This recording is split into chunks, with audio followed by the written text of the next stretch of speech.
la independencia financiera es la verdadera independencia de las mujeres. Acá decimos que el feminismo empieza en la cartera. Creamos un comité de igualdad laboral y no discriminación para asesorar a la Junta de Gobierno. Irene Espinosa Cantellano es economista por el Instituto Tecnológico Autónomo de México, funcionaria sendaria y de organismos financieros internacionales. Fue coordinadora de la Comisión de Mujeres Líderes por una Economía Incluyente y ha sido reconocida por el Honorable Congreso de la Unión, el periódico El Universal, el ITAM y por la revista Forbes por su trayectoria, aportes e influencia en nuestro país. Pero gracias a una gran amiga que durante años me estuvo diciendo, yo estaba en la tesorería de la Federación muy contenta haciendo muchas cosas y todo. Me decía, es que tú te deberías ir al Banco de México. Y yo le decía, ¿cómo crees? No, pues sí, eso es para todos los que ya hicieron carrera en el banco. No, ¿cómo crees? Lo que más quisiera es que le vaya bien al banco hacia el futuro, porque si le va bien al banco, le va bien a México. Bienvenida, Irene. ¿Cómo estás? Muchísimas gracias, Laura. Feliz de estar aquí en Dalia. Un placer tener a un personaje de tu altura aquí en esta cabina. Un placer tenerte entre nuestras speakers en Dalia. Creo que pues comentábamos, ¿no? A la hora de estar planeando este podcast con Nash, la relevancia de un liderazgo femenino en el mundo financiero. Nosotros trabajamos con varios bancos, se han puesto las pilas mucho. Tú estás en la institución, el Banco de México, ¿no? Con el peso que eso tiene en la vida de este país, en la historia de este país, pues en una posición de liderazgo muy relevante, cuando hay muy pocas mujeres aún en las posiciones de alta dirección en la industria financiera o en el mundo en la banca, ¿no? Llevas varios años trabajando ahí. ¿Cómo definirías tu definición más personal de liderazgo, cuando el liderazgo también es esa palabra tan usada y tan de repente malgastada, pero bueno, es fundamental, ¿no? En el entendimiento de la vida moderna?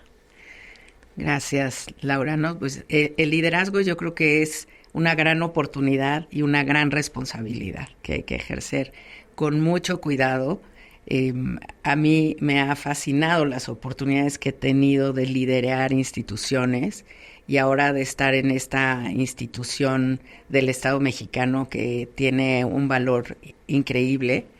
Y yo creo que el papel de los líderes es fundamental para que se construyan instituciones. Y lo importante es la construcción de instituciones que perduren más allá de las personas. Entonces, desde ese punto de vista, para mí el liderazgo tiene que ser un liderazgo basado en una cultura de equipo. Un liderazgo incluyente y participativo, en donde todas las personas dentro de la organización se sientan parte importante del día a día y de las decisiones de la institución. Y que si un día uno no está, y eso es algo que yo siempre he pensado, no sé si es un poco un pensamiento medio fatalista, pero yo siempre pienso en cómo hacer las cosas de tal forma que cuando yo no esté, la institución pueda seguir avanzando. Y creo que eso es para mí un ingrediente muy importante del liderazgo y de hacer parte de las decisiones a todo el equipo. Es decir, no existe una institución hecha por una persona, sino que siempre está basada en el trabajo en equipo. Entonces creo que esa es para mí una de las grandes claves y responsabilidades, pero también es una gran herramienta el tener un equipo que sea muy capaz, que sea muy entregado. Entonces, bueno, es una especie de familia organizacional la que uno empieza a fundar en las posiciones de liderazgo. Claro, hablas como de mucha responsabilidad, ¿no? Y pues si algo tenemos claro en la vida es que ningún puesto es para siempre, ¿no? Exacto. los cargos públicos pues, están muy claramente definidos. Y a nivel personal, o sea, siento que esta definición que diste es un poco más hacia lo que tú das. Pero ¿qué te da el liderazgo y qué te ha dado esa posición de subgobernadora a ti a nivel personal? Uy, muchísimo. Yo creo que el privilegio de tener una posición de liderazgo es lo que uno recibe. Conocer a personas extraordinarias, técnicamente sólidas, entregadas, incondicionales en términos de apoyarnos a quienes estamos en las posiciones de liderazgo.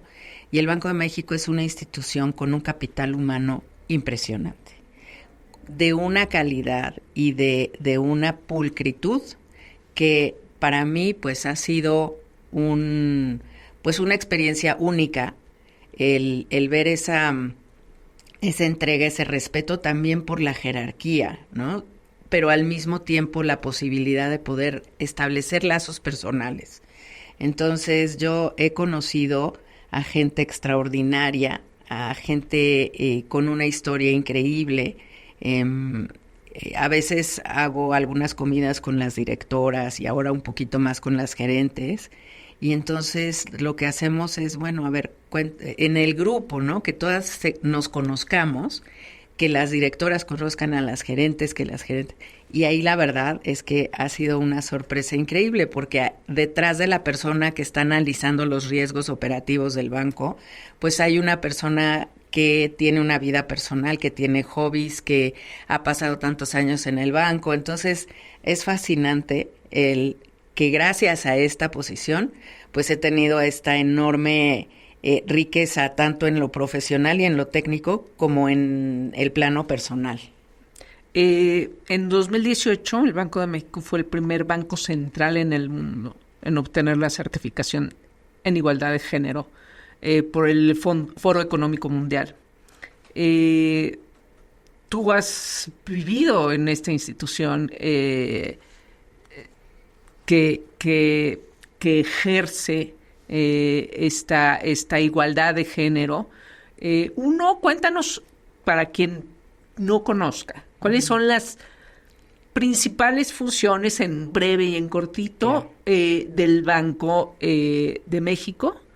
Y luego cuéntanos cómo es que ha sido tu experiencia en una institución que tiene igualdad de género.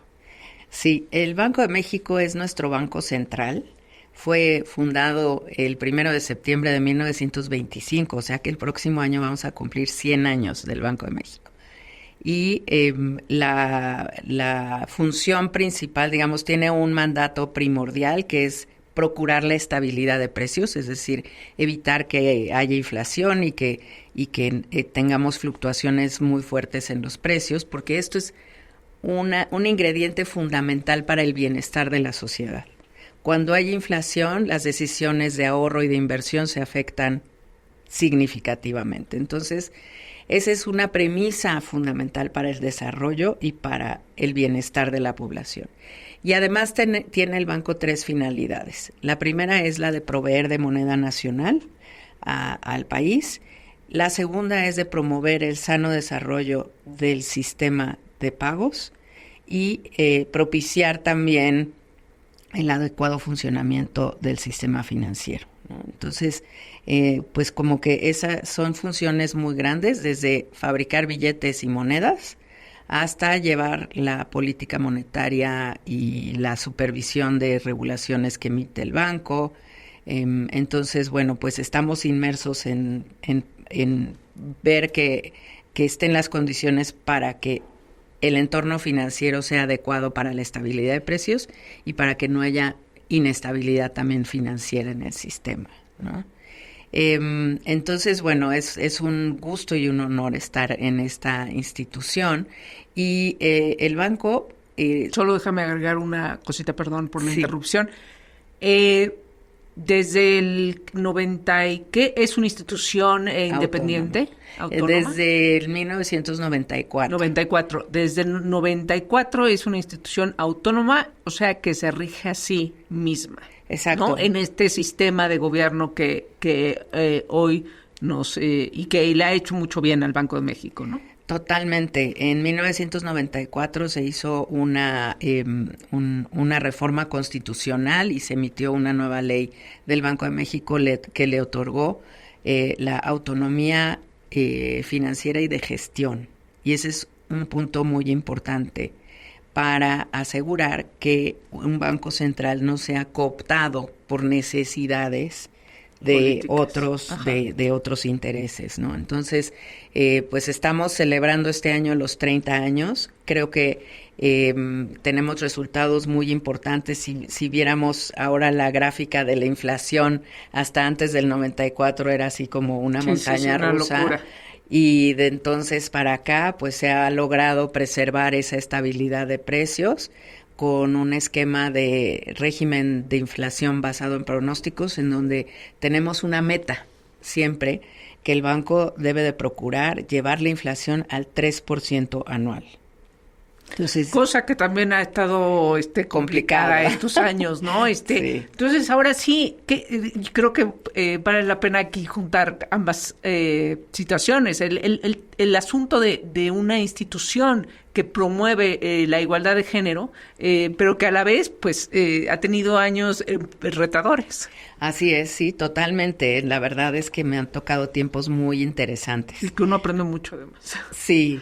En la parte de la igualdad de género, en efecto, ya a mi llegada ya se habían iniciado algunos trabajos y algunos esfuerzos, y la verdad, con el apoyo de mis compañeros de la Junta de Gobierno en 2018, creamos un comité de igualdad laboral y no discriminación, que es un comité que en ese momento se creó como un comité para asesorar a la Junta de Gobierno, es decir, al máximo órgano de decisión. Exacto, son los jefes del Banco de México. Exacto, ¿no? Entonces, pues la verdad es que creo que ese fue un paso muy importante, porque en realidad sabemos, y bueno, estamos aquí en Dalia, en donde se sabe que para que una iniciativa realmente permee, debe de salir del compromiso del más alto nivel en la organización, ¿no?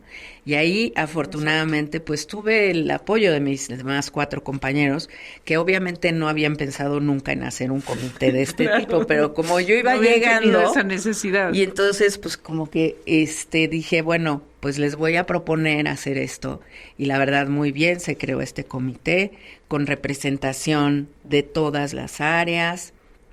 Nuestra primera tarea fue elaborar una política de igualdad laboral y no discriminación, y creo que también fue un acierto que esa política se hizo con la participación de las áreas. O sea, la política la creó el comité y luego ya se la propusimos a la Junta en el Pleno y ya se formalizó, pero fue muy bueno, y realmente también creo que aborda como 2 perspectivas muy importantes. La primera es una perspectiva interna y la otra es externa. En la interna, obviamente, pues procurar que todos los procesos internos, especialmente de movilidad, de recursos humanos, de ambiente laboral y todo, fueran propicios para la igualdad y la no discriminación, ¿no? Entonces, se hizo un pilar muy sólido con procesos de reclutamiento, procesos de evaluación para movilidad, con criterios siempre bajo el lente de la perspectiva, yo diría, de la igualdad. Claro, la primera es la perspectiva de género, ¿no? Pero también tenemos otros sesgos de discriminación, claro, en otros ámbitos, ¿no? Entonces, creo que el primero pues tenía que ver con la igualdad de género y la libre movilidad. Y el externo realmente es cómo incorporar este lente o esta perspectiva de género en el quehacer sustantivo del banco. Es decir, desde un ejemplo, los billetes, ¿no? Exacto, los billetes, había puros hombres. Habían hombres o habían mujeres, ¿te acuerdas de este billete de la Tehuana muy bonito, sí, ¿no? Sí. Que nunca supieron quién era la persona que estaba ahí modelando y todo, ¿no? Pero bueno, ahora en la nueva familia de billetes, en el billete de 1,000 pesos se pusieron a 2 mujeres y un hombre, pero 2 mujeres que fueron personajes fundamentales en la revolución, ¿no? Entonces, bueno, empieza a cambiar como digo, desde el diseño de los billetes hasta la agenda de investigación económica del Banco de México, ¿no? En el banco se hace una agenda muy amplia de investigación, de mercado laboral, de sectores, análisis regional y todo. Y la verdad es que ahora ya tenemos unos análisis muy interesantes, regionales, pero divididos por género, o del mercado laboral o del mercado de crédito, ¿no? En donde obviamente también el tema de crédito y de la inclusión financiera de las mujeres es muy importante. Yo digo que la independencia financiera es la verdadera independencia de las mujeres. Sí, acá decimos el feminismo empieza en la cartera. Exactamente, sí. Esa es la única manera de poder tomar decisiones libremente. Entonces creo que esa es una agenda pendiente que obviamente requiere de la participación de muchos sectores, pero el tener investigación seria, estadísticamente significativa, con metodologías aprobadas, creo que eso pues le da muchísima solidez para poder influir al Banco de México en otro tipo de políticas, tanto que están en nuestro ámbito como también en el ámbito del Ejecutivo, ¿no? Ok, ¿algún dato, esta parte de, llevan varios años haciéndolo, pero algún dato que en efecto que puedas compartir, quieras compartir sobre ¿qué nos dice esa investigación? Están ahí los datos que están afuera sobre la participación laboral de las mujeres, sobre si el mercado formal, informal, etcétera. Uh-huh. Pero desde dentro, ¿algo que te haya sorprendido?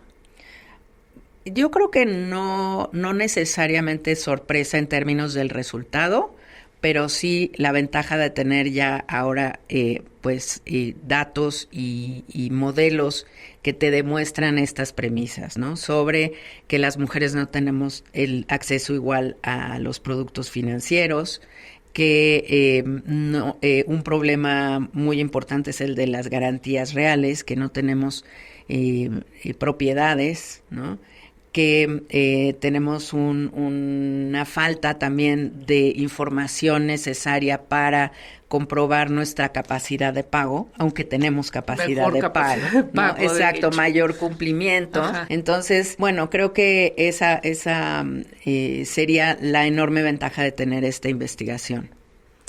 Qué interesante y qué relevante, ¿no? Justo para también los momentos que vivimos las mujeres de transformación. Creo que en efecto el tema financiero cada día está tomando más relevancia en esto del feminismo, y qué bueno, pero qué importante también, porque tú empezaste esto sin que hubiera una gobernadora mujer, sino hasta 2021, ¿no? Sí. Entonces, ahí pues hay que aplaudir ese esfuerzo.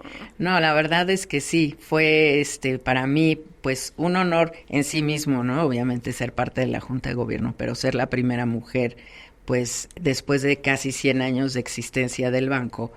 Y era una institución muy marcada por hombres en todas las posiciones de liderazgo, etcétera. Entonces, pues sí, yo creo que fue bastante importante tanto para mis compañeros hombres como para todas las colegas mujeres en el banco, que difícilmente se hubieran imaginado que esto fuera posible, ¿no? Y realmente para mí también. Claro. Y aquí un poco déjame platicarte la anécdota de cómo fue, ¿no? Y de que pues a veces uno mismo se establece sus propias limitaciones y su propio techo de cristal. Entonces, pues para mí era una posición inalcanzable, ¿no? Pero gracias a una gran amiga que durante años me estuvo diciendo, yo estaba en la tesorería de la Federación muy contenta, haciendo muchas cosas y todo. Me decía, es que tú te deberías ir al Banco de México. Y yo le decía, ¿cómo crees? No, pues sí, eso es para todos los que ya hicieron carrera en el banco. No, ¿cómo crees? De verdad fueron años que me estuvo diciendo. ¿Qué te lo decía? Pero por algo, ¿por qué te lo decía? Me lo decía porque me decía, es que con lo que tú has hecho, tienes todo para poder estar sentada allí. Entonces, en términos de mi experiencia en la tesorería, en el Banco Interamericano de Desarrollo, entonces me dijo, o sea, ¿por qué tú no? ¿no? Entonces ella era la que todo el tiempo me estaba retando y me decía, ya levantaste la mano, que además eso era otra cosa. Olvídate de levantar la mano para el Banco de México. Levantar la mano ya era todo un tema, ¿no? Entonces, en general, exacto, para lo que fuera, ¿no? Y entonces ya, pues en algún punto, como que me vino esta visión de, bueno, si ahorita no digo esto a la persona clave, que va a estar, si acaso en su momento, cuando se tome una decisión, pues ya no lo voy a hacer, ¿no? O sea, Dije, se, pues, no. se va a ir esa oportunidad. Exacto. Entonces, pues sí, lo hablé con la persona clave y le dije, no sé si vas a estar en el momento en que se vaya a tomar una decisión sobre este tema, pero nada más quiero que sepas que si tú estás, que sepas que a mí me encantaría y que estoy lista y todo. Y fue gracias a eso que pude llegar. Entonces yo digo que también, y comparto mucho abiertamente esta circunstancia de cómo fue, y además digo y agradezco mucho porque fue un hombre quien me propuso. Entonces, pues, qué bien, ¿no? Hubo una buena actitud proactiva de mi parte, pero hubo también una buena respuesta del otro lado. ¿Cuál es la diferencia entre las mujeres que alcanzan sus objetivos y las que casi los alcanzan? ¿La universidad? ¿Qué carrera estudiaron? ¿La suerte? La verdad es que la diferencia está en las habilidades que desarrollan, las habilidades de vida, las habilidades blandas, como comúnmente se le conoce. Si quieres desarrollar tus habilidades para tu vida personal y profesional y además encontrar una red de apoyo con otras mujeres y, por si fuera poco, recibir mentorías personalizadas, inscríbete al programa ADN de Dalia Empower. Está apareciendo aquí un teléfono al que puedes escribir un WhatsApp y te mandamos más información. Suelo preguntar esto a las mujeres en puestos de liderazgo porque tengo una teoría. Ajá. Pero, ¿cómo dada tu carrera, me imagino la respuesta, pero ¿cómo fue tu educación? En tu casa estaba muy marcado eres mujer, tú no puedes, ni te va a costar más trabajo. ¿Cómo fue ese mensaje que tú recibiste de niña o de muy joven de tu familia? Realmente creo que mi familia ha jugado un papel fundamental. Mis papás fueron en ese sentido muy visionarios en términos de igualdad, pero también ellos le apostaron a la educación. Los dos fueron servidores públicos toda su vida y nos decían, ustedes no van a tener ninguna herencia de nada más que la educación que tengan. Y ellos pues fueron un gran ejemplo de la cultura del esfuerzo, ¿no? Viniendo de familias muy poco aventajadas, con 6 hijos, nos enviaron a los 6 hijos al colegio alemán, nos mandaron a cada uno un año a estudiar a Alemania y luego nos apoyaron en nuestras carreras ya de licenciatura, ¿no? Entonces, nunca hubo esa diferenciación, nunca. Mi mamá, de 6 hijos, hombres y mujeres. 2 hombres y 4 mujeres. Okay. Mi mamá trabajó toda la vida, entonces pues era eso, el ejemplo del esfuerzo, ¿no? Claro. En donde nunca hubo abundancia, pero siempre hubo suficiente para lograr esas metas, ¿no? También hubo muchos esfuerzos para que tuviéramos becas, primero de la SEP, luego ya en la carrera. Entonces, pues era eso de cómo buscar la manera de encontrarle esa cuadratura para lograr esos objetivos al tiempo de, pues, un enorme esfuerzo, ¿no? Entonces, creo que es esa combinación de no diferenciación entre hombres y mujeres y de la cultura del esfuerzo es quizás lo que pues me ha forjado más en mi carrera profesional. Ok. Tu gestión termina a fin de este año como subgobernadora en el Banco de México y así está, pues así está regulado, se termina. ¿Qué le dice a la gente? ¿Cómo es trabajar en el Banco de México? Qué interesante, yo diría. Ajá. Sí. Y luego, ¿qué vas a hacer? ¿Qué hace una mujer después de trabajar en el Banco de México? Claro. No, sin duda, es así como que me imagino, ¿no? Va a ser como bajarte del tren y de repente estar parada, ¿no? Es algo completamente diferente. Pero creo que la gran ventaja es que tenemos un término muy claro y muy previsto para el cual estamos trabajando, muy agradecida en este periodo, pero también yo lo veo como una segunda oportunidad en la vida para hacer un alto en el camino y rediseñar mi segunda mejor mitad de la vida, ¿no? Yo creo ¿Qué es qué? O sea, que, viene la segunda parte de la vida, porque ahora qué bueno que vivimos más años, ¿no? Exacto. Que nos da para esa reinvención. Para reinventarnos. Aquí no se ha acabado, justamente, ¿no? Exacto, ¿no? Entonces, creo que hay muchas cosas que me gustan que no he podido hacer durante muchos años, porque pues he trabajado ininterrumpidamente, felizmente, muy contenta. Pero bueno, hoy estoy en una situación, digamos, casi como cuando empecé mi carrera, o más bien terminé mi carrera, mis estudios, y entonces dices, ¿qué voy a hacer, no? ¿Cómo se hace esto, no? Sí, es un círculo. Tengo 2 hijas, las 2 ya independientes, entonces pues otra vez es así como, ya soy yo, ¿no? Ya no tengo que encargarme de ellas. Claro. Y entonces para mí es una gran oportunidad de, ahora que ya también me conozco más, porque la madurez te da un mayor conocimiento personal. Esa es una gran ventaja. Exacto, entonces es un mejor momento para poder definir qué hacer. Y en esa definición para mí es importante recuperar parte de mis gustos personales adicionales a lo que ha sido mi carrera. Yo creo que uno no está definido ni por lo que hace ni por lo que estudia. Uno es un ser que tiene su propia identidad y que en el Inter pues podemos dedicarle más tiempo a una cosa o a otra, ¿no? Por ejemplo, hay personas que se dedican más al cuidado de los hijos o a una carrera o a otras cosas. Entonces, yo creo que hoy es el momento para poder definir eso y para mí vienen tiempos de como muchas cosas personales, de viajar, de salir a la naturaleza, de hacer jardinería y de contribuir de una manera más puntual en algunas iniciativas o en algunas organizaciones, pero ya de una manera muy puntual. Y sin duda, dentro de esta lista de cosas, pues estará el seguir apoyando iniciativas que tengan que ver con el apoyo al liderazgo de mujeres y en general a mujeres, ¿no? Que cuando cierra ciclo, pues inevitablemente vienen las reflexiones.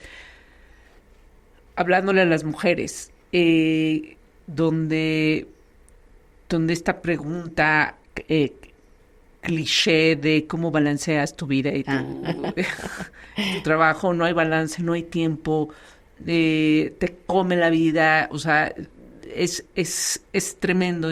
Si eres mamá, 3 veces más, viéndolo hacia atrás, ¿qué recomendaciones harías con respecto justo a la gestión del tiempo? Queramos o no, la carga de las muchas responsabilidades de cuidados.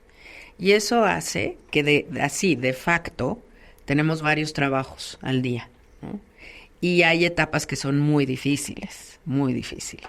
Pues yo mi consejo sería, en esas etapas difíciles, tener la humildad y las ganas de buscar redes de apoyo. Es decir, no querer ser la super mamá, la super ejecutiva, la super presidenta de condóminos, la super deportista, ¿no? O sea, no se puede. Entonces, creo que son 2 cosas. Saber en dónde poner un límite o decir no, y decir, esto ya, ahorita, porque además nada es permanente, ahorita esto no va a estar en mi vida, ¿no? Ir a comer o a cenar con amigas cada semana. Bueno, ahora podrá ser una vez al mes, ¿no? O ir a hacer ejercicio todos los días 2 horas. Bueno, pues ahora será 3 veces por semana 1 hora o algo así. No abandonar lo que te hace bien, pero sí poner límites. Y segundo, pedir ayuda. O sea, creo que también entre amigas y entre familia podemos tener muchísimos apoyos de, 2 veces a la semana mi amiga Angélica va a ir por mis hijos a tal lado, o pues apoyo de ese tipo, ¿no? O de la mamá de algún compañero de la escuela que sea nuestra sombra del salón y de los hijos, ¿no? Yo me acuerdo que mis hijas estaban chiquitas, estaban en kinder y yo estaba trabajando.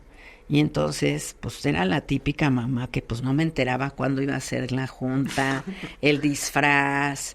De repente me enteraba yo la noche anterior y ahí estaba haciendo con papel y con telas, dizque el disfraz y el sombrero y el no sé cuánto, ¿no?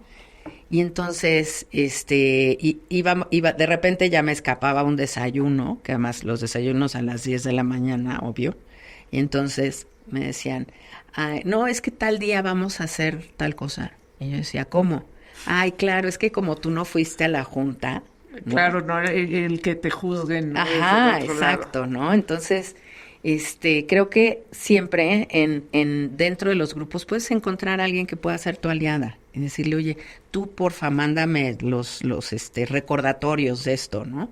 Entonces, ese tipo de ayudas, ser muy ingenioso en cómo ayudarte, o en también, pues no establecerte estándares que son tus estándares, ¿no? O sea, yo, por ejemplo, soy malísima para pasteles y postres y eso, pero no, yo quería hacerle su pastel siempre, ¿no? Y entonces, pues era un gran estrés, pero pues si lo puedes ir a comprar y ya, y le va a soplar igual a la velita, ¿no? Entonces, sí creo que esa sería pues la recomendación, y también ver que no existe el balance perfecto en todo momento, sino que hay desbalances temporales en la vida. A veces tienes que dedicarle más a unas cosas y a veces a otras, ¿no? Entonces, pues, no esperar que se pueda lograr ese balance en el día a día. Claro. En estos años dentro del banco seguramente ha habido muchos momentos súper retadores. También conozco a muchas mujeres en puestos de alta dirección que la viven internamente muy difícil, ¿no? Uh-huh. Y que si logran, o en confianza, logran expresar, híjole, es que aquí me costó muchísimo. Probablemente los hombres también, pero probablemente ellos no lo dicen tanto. Exacto. A ver, en general, ¿no? En general, entonces, uno, en la vida es resolver problemas. En los puestos de alta dirección, cuando una se pensaría, no, pues ahí tiene todos estos años de experiencia, es la jefa, es uno se imagina que a veces les cuesta menos a las personas Exacto. que están en la alta dirección. Sí. Pero resulta que no. Resulta que a veces en algo que quieras compartir y a manera de también de consejo, pues es que se vive así se vive. Sí, uh-huh. sí también cuesta mucho trabajo. Uh-huh. No es tan fácil. No es ya llegué y doy instrucciones. Uh-huh. Es mucho más complejo estar ocupando una silla de poder. Sin duda, sin duda. Y las primeras que como que tenían un poco esa visión eran mis hijas, ¿no? Entonces me decían, no, bueno, pues es que como tú ya eres la tesorera o tú ya estás en el Banco de México. Y le decía, no. O sea, primero, el camino fue largo y no fácil. Y segundo, esto es una gran responsabilidad, ¿no? Y tienes que tener capacidad de atención, tienes que tener capacidad de priorización, tienes que tener una muy buena planeación. En estas posiciones no se te puede ir una, ¿no? No te pueden meter gol así nada más como, ay, es que se me pasó, ¿no? Entonces sí es muy, muy fuerte y el peso de cada decisión es importante. Ahora, para mí, y prácticamente en todas las decisiones que yo tomo, hago mi fundamentación escrita, ¿no? A veces porque la tienes que entregar, a veces no, pero es para mí. Es para yo estar segura de que en términos de rendición de cuentas yo voy a poder explicar por qué tomé la decisión A o B o C. Y entonces, de esa manera, pues yo creo que uno mitiga, o sea, darte ese espacio para poder poner en blanco y negro por qué consideras que la decisión que debes de tomar es A o la decisión que debes de tomar es B, te ayuda a estar más segura de eso, ¿no? Claro, es como una reafirmación, ¿no? Es como al escribirlo te lo vuelves a decir. Exacto. Y te alinea contigo misma. Sí. Y te puedes echar más para adelante con respecto a eso, ¿no? Y con menos carga de emocional, yo creo, de desgaste, ¿no? De burnout, de incluso cierto temor. Yo creo que puedes ir con toda la seguridad. Sobre todo si en esos factores que estás poniendo a favor de tu decisión, pues son factores que van acordes con tus creencias, tus valores y tus principios, ¿no? Entonces, también para mí esa fundamentación y esa rendición de cuentas es una herramienta que pues he utilizado mucho. Cuando uno deja una posición de poder, y como lo has expresado, y tienes muy claro, ¿no?, qué quieres hacer, cómo dividir tu vida, que antes, ¿no?, pues muchas horas te tomaba o te toma todavía actualmente el trabajo que tienes, a veces da un poco de rush, ansiedad, o como se le diga eso, pero quizá con la claridad que ahora tienes, o ¿no?, que decías que probablemente hace un tiempo no la tenías, ¿te vas más tranquila? Sí, primero que nada muy agradecida por el tiempo y por la oportunidad, muy satisfecha, no tengo ninguna tarea pendiente que estuviera 100% en mi cancha y que no hice, ¿no? Y bueno, o sea, siempre con un sentimiento de lo que más quisiera es que le vaya bien al banco hacia el futuro, porque si le va bien al banco, le va bien a México, ¿no? Entonces me voy muy contenta y creo que es una institución tan sólida, ha perdurado por 100 años con diferentes vaivenes y sobre todo desde la autonomía es un pilar de la estabilidad macroeconómica y creo que es un activo de todos los mexicanos el saber que tenemos un Banco Central autónomo y que tenemos que continuar defendiendo esa autonomía. Ahora pasemos para tener el último bloque al tema, pues, ¿no?, donde la subgobernadora nos dará algunos consejos de salud financiera u opiniones, ¿no? Recientemente la encuesta nacional sobre salud financiera, precisamente. Hay un dato que retomamos acá en Dalia: las mujeres son quienes padecen más el estrés financiero. Hay una brecha de género de 11.5 porcentuales. Las mujeres están 42, hombres 30%. ¿Cuál es tu opinión sobre esto? Uh-huh. ¿Qué dirías? No, definitivamente el aspecto financiero en la vida de las mujeres es fundamental y ha sido fundamental, desgraciadamente, para perpetuar un retraso en la posibilidad de progreso de las mujeres. A pesar de una enorme contribución que se hace, ¿no? El hecho de que las actividades de las mujeres en términos de cuidados y de actividades del hogar no sean ni remuneradas ni reconocidas y cómo eso impide que puedan tener una vida laboral completa con seguridad social, con prestaciones y con posibilidad de tener un retiro, ¿no?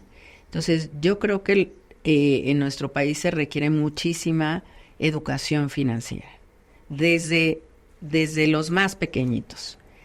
Promover una cultura de ahorro continuo y promover una cultura de previsión. Yo creo que hay muchas posibilidades y muchos caminos en la vida, pero hay premisas que no se pueden cambiar, que es que uno debe de planear y hacer lo que sea necesario para ser económicamente autosuficiente. Es decir, no podemos Depender. pasar por la vida dependiendo de alguien. No importa si es el hermano, el hijo, el papá, el esposo, la mamá, o sea, somos seres humanos completos que estamos hechos para, en un cierto momento, después de cierto camino, pues ya ser autosuficientes de nosotros, de nuestras decisiones, de nuestras necesidades básicas. Y creo que eso no es un principio que culturalmente en nuestro país se maneje mucho. Entonces, pensar en nuestra autosuficiencia y pensar en nuestro retiro. Yo creo que ahí hay una gran brecha en términos de la conciencia sobre el retiro. Yo tengo la oportunidad de participar en la Junta de Gobierno de la CONSAR, ¿no?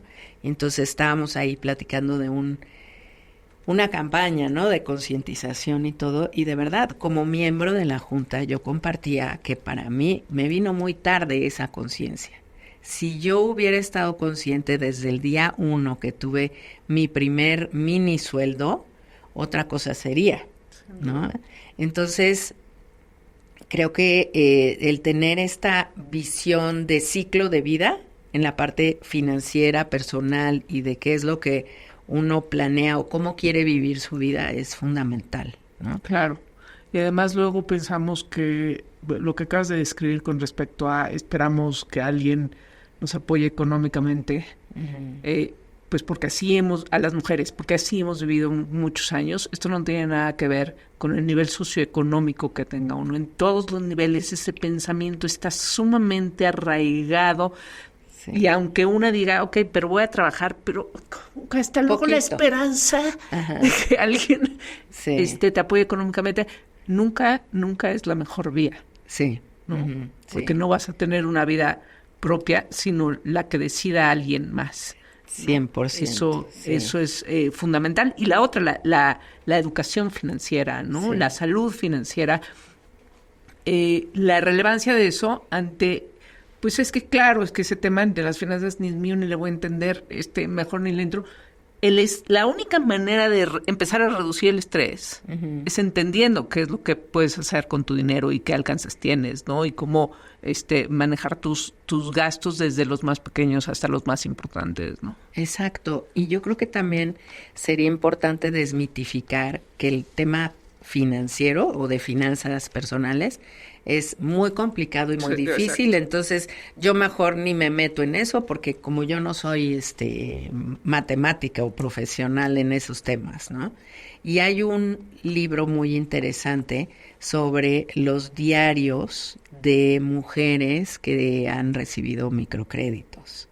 Y la verdad ahí te das cuenta de que, o sea, es un instinto nato el que la organización de sus cuentas y todo. Entonces, si desmitificamos que es difícil con ejemplos como estos diarios en donde ponían, hoy gasté tanto en transporte, tanto en, no sé, fruta, tanto. Entonces, son diarios, es un diario por años en donde ya empiezas a ver cómo se planeaban o hacían ya su guardadito para tal contingencia, ¿no? Entonces, hay mucho potencial para poder avanzar en eso porque no importa el nivel socioeconómico, hay mucha disposición y capacidad para poder planear financieramente. Claro. Hay un cálculo de una brecha salarial en México del 16-17% aprox. Este tipo de situaciones a veces, pues desde Dalia empujamos mucho cómo aceleramos el cierre de la brecha de género, porque no queremos esperar tantos años y no queremos ir pasito a pasito, no, tenemos que inyectarle prisa al movimiento con acciones mucho más radicales después de haber inyectado durante varios años a la conciencia, ¿no? Lo que tú hiciste en el Banco de México. Nadie se hace responsable de la brecha salarial en México. Hagámonos responsables. ¿Qué opinión esto te merece? Sí, la brecha salarial es enorme en México. y es más grande si nos comparamos con otras economías emergentes, digo, no las desarrolladas, pero economías similares a la de México. Y no hay una voluntad para voltear a ver eso, ¿no? Es como, pues, no, aquí no existe, o aquí no existe brecha salarial, aquí no existe hostigamiento, aquí no existe discriminación, aquí las bien. Mujeres que se salen de trabajar es por su decisión, no por otra cosa, ¿no? Entonces, pues, lo primero es tener la apertura y tener medidas individuales de la brecha salarial. Y creo que eso, pues ya hay bastantes recursos para poderlo hacer. Por ejemplo, en el banco, años después ya obtuvimos la certificación EDGE en igualdad de género, y esa certificación, como muchas otras, tienen una metodología para medir la brecha salarial. Con base en esa metodología, el banco no tiene brecha salarial de género. Sin embargo, también esa misma metodología incluye el tema de percepción. Entonces, y en la parte de percepción, había la percepción de que había brecha salarial. Entonces, al final del día, haya brecha salarial o sea percibida como una brecha salarial, el daño es el mismo, básicamente, ¿no? Entonces, creo que sí se pueden hacer, y hay medidas muy específicas que deberían de ser obligatorias. Yo sí creo en las acciones afirmativas, en que la inercia no nos va a llevar a donde queremos ir, porque no nos ha llevado en los últimos 2 siglos, ¿no? Y que necesitamos tomar acciones afirmativas y también de exposición, ¿no? De decir, bueno, somos una organización con igualdad salarial, ¿no? Y debería de ser un requisito. Claro, una combinación de políticas públicas con el compromiso, que subieran al mundo corporativo, a las empresas, ¿no? El mundo privado. Y antes de cerrar, la presidenta virtual, Claudia Sheinbaum, tiene la intención de nominar a una mujer para ser subgobernadora. ¿Qué piensas? Bueno, sin duda es para mí una buena noticia para mantener la presencia del liderazgo femenino, ¿no?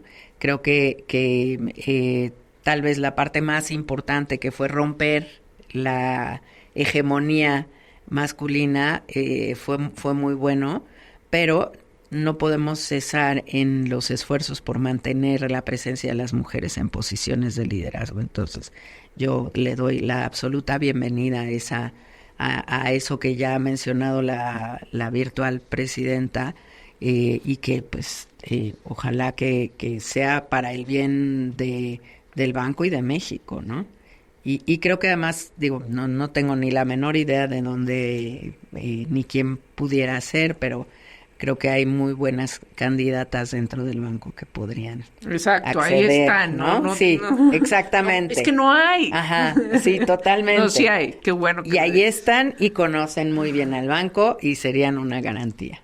Buenísimo. ¿Cuál crees que ha sido la acción con perspectiva de género del Banco de México más importante en los últimos años? Si hubiera que nombrar una, ¿cuál sería? Yo creo que procesos de reclutamiento con perspectiva de género. ¿Y hacia afuera? Hacia afuera, yo creo que igual definitivamente las investigaciones que se han hecho en términos sobre todo del mercado laboral y del mercado de crédito, y en ese sentido el banco también es regulador. Entonces, a partir de estas investigaciones, pues la idea es que la regulación empiece a irse modificando para ir en consonancia con esos hallazgos, con esas necesidades. Buenísimo. ¿Cómo tú retas al statu quo? Bueno, yo sí me considero una persona como amigable al cambio, constante. No soy una persona que se queda estática ni en lo que hace ni en lo que busca, sino que constantemente estoy queriendo aprender, ¿no? Entonces, para mí, el formarme, el aprender cosas nuevas en áreas que no necesariamente estaba yo involucrada, me parece que es lo que me mantiene viva y que me mantiene siempre en movimiento y no quedándome en un status quo, ¿no? Recientemente, y gracias a que participo como representante del banco en el Consejo de Estabilidad del Sistema Financiero y en el Comité de Finanzas Sostenibles, pues he aprendido un montón de cosas sobre finanzas sostenibles, sobre biodiversidad, sobre el enverdecimiento del sistema financiero. Entonces, pues son cosas que yo antes no había visto, ¿no? Entonces, para mí como que todo eso se vuelve el alimento de crecimiento. Qué interesante. Irene, ¿eres activa en alguna red social? Nada más en LinkedIn tengo ahí mi perfil en donde comparto pues las cosas profesionales y todo. No más que eso en lo personal, pero el banco sí tiene redes sociales en X, en Instagram y en Flickr. Pero bueno, yo creo que vale la pena entrar a las redes sociales del banco. Creo que no hemos sido muy buenos en comunicar lo que hace el banco y la importancia que tiene. Será muy interesante para toda la audiencia el conocer eso y conocer el Museo del Banco de México. Eso iba a decir, ahora andan promoviendo mucho ir al banco. Sí. Me llevaron de chiquita y me parece, bueno, además es un edificio espectacular. Espectacular. Uno de los más bonitos que tiene este país. Y bueno, pues está interesante. Es una fascinación, van a salir muy impresionados de esa arquitectura. Combina arquitectura con el contenido relacionado con la función del dinero y las funciones del Banco de México. Es una museografía que a mí me encanta y la visita cierra con broche de oro en lo que le llamamos el corazón del Banco de México, que es la bóveda. Sí. Y es una experiencia inmersiva increíble. Entonces, ojalá que podamos tener más participación ciudadana en visitar al banco y conocer al banco. Y no tiene costo. Exacto, es gratis y es hermoso. Buenísimo. Y hay guías increíbles. Irene, muchísimas gracias, subgobernadora del Banco de México. Muchísimas gracias por compartir con Dalia, con la comunidad, con las mujeres y los hombres que nos escuchan. Gracias por estar acá. Y te vamos a volver a llamar ya cuando tengas otro estilo de vida, a ver cómo te ha ido. Claro que sí, encantada. De verdad, una gran oportunidad y me siento muy agradecida y honrada de estar aquí contigo, Laura. Gracias. Gracias a todos ustedes.